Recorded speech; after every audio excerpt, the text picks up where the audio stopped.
नमस्कार मित्रांनो, तुम्ही रोज श्रद्धेने श्री स्वामी समर्थ हा तारक मंत्र जपत आहात. कधी 11 वेळा, कधी 108 वेळा, तर कधी हजारो वेळा. पण तरीही मनात एक प्रश्न येतो का? मी इतका जप करतो तरी मला काही अनुभव का येत नाही? स्वामींची कृपावर माझ्यावर होत का नाही? माझा जप चुकीचा आहे का? जर हा प्रश्न तुमच्याही मनात असेल तर हा व्हिडिओ शेवटपर्यंत नक्की बघा, कारण आज आपण जाणून घेणार आहोत ती एक मोठी चूक जी अनेक भक्त नकळत करत असतात, आणि ही चूक त्यांना तारक मंत्राचा खरा अनुभव मिळू देत नाही.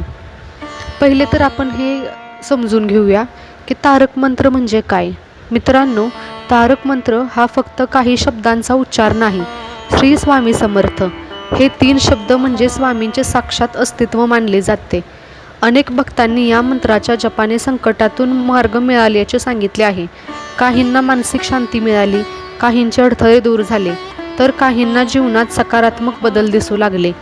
पण प्रत्येकाला असे अनुभव लगेच येतातच असे नाही. मग अनुभव का येत नाही? याचे कारण मंत्रात नाही, स्वामींमध्ये नाही, तर अनेक वेळा ते आपल्या मनामध्ये असते. आणि ती सर्वात मोठी चूक असते, म्हणजे अपेक्षा ठेवून मंत्र जप करणे.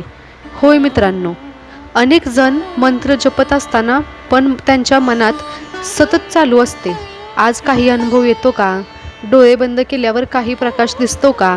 स्वामी स्वप्नात येतात का? काही चमत्कार होतो का? आणि इथेच चूक होते. अनुभवाच्या मागे धावू नका. कल्पना करा, एखादा शेतकरी आज बी पेरतो आणि उद्याच फळांची अपेक्षा करतो. हे शक्य आहे का? नाही ना. बीजाला वाढण्यासाठी वेळ लागतो, त्याला पाणी, सूर्यप्रकाश आणि संयम लागतो. तसेच मंत्र जपाचेही आहे. जप हा आधी आपल्या मनावर काम करतो, आपले विचार बदलतो, आपली ऊर्जा बदलतो. हे बदल अनेकदा हळूहळू घडतात. खरा अनुभव कसा ओळखाल? अनेकांना वाटते की अनुभव म्हणजे काहीतरी अलौकिक घटना, पण खरा अनुभव अनेकदा साध्या गोष्टींमध्ये दडलेला असतो.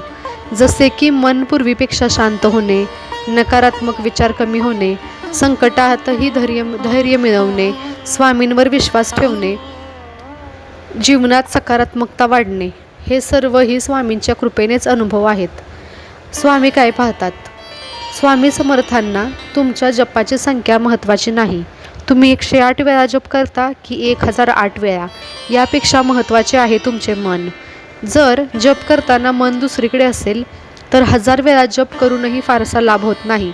पण जर मनापासून एकदाही श्री स्वामी समर्थ म्हटले तर त्याचे सामर्थ्य वेगळे असते. जप करताना काय करावे? तारक मंत्र जपत असताना घाई करू नका, अनुभवाची अपेक्षा ठेवू नका, इतरांशी तुलना करू नका. पूर्ण श्रद्धेने स्वामींचे स्मरण करा. जप करताना स्वामींचे रूप मनात आणा. आणि सर्वात महत्त्वाचे, जप हा व्यवहारासाठी नाही तर समर्पणासाठी करा. एक सुंदर उदाहरण. अनेक भक्त सांगतात की त्यांनी वर्षानुवर्ष जप केला, सुरुवातीला काहीच अनुभव आला नाही, पण एक दिवस मागे वळून पाहिले तेव्हा लक्षात आले, पूर्वीचा राग कमी झाला, भीती कमी झाली, जीवनाकडे पाहण्याचा दृष्टिकोन बदलला. तेव्हाच त्यांना समजले स्वामींचे काम आतून सुरू होते. समारोप.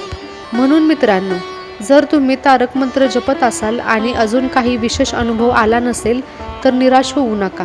कदाचित स्वामी तुमच्यावर काम करत आहेत, पण ते तुम्हाला अजून दिसत नसेल. आजपासून ही एक मोठी चूक टाळा. अनुभवाच्या अपेक्षेने नाही तर श्रद्धा आणि समर्पणाने जप करा.